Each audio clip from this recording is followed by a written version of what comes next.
Hi Leute, wir reduzieren heute die Motorleistung einer Aprilia Pegaso 650 Injection.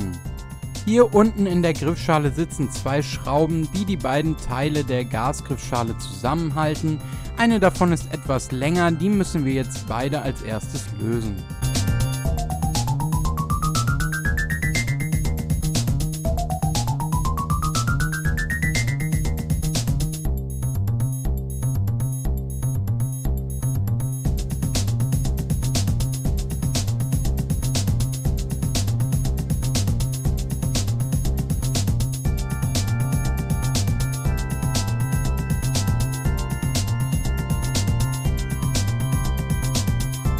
Wenn die beiden Schrauben gelöst sind, können wir den oberen Teil der Griffschale einfach anheben und jetzt nehmen wir unseren Limiter zur Hand. Der wird mit der Kennung nach außen einfach so hier reingelegt.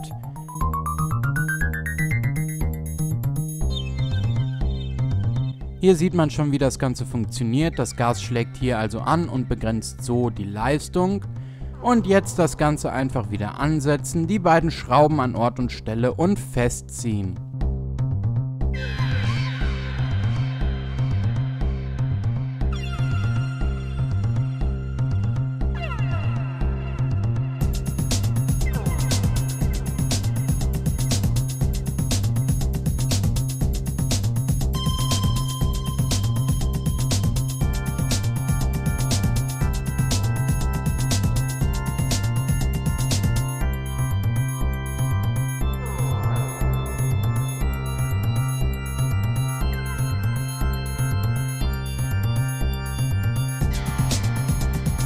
Das war's auch schon, das Gas ist jetzt deutlich spürbar reduziert, aber freigängig und damit das Motorrad mit dem A2-Führerschein zu fahren.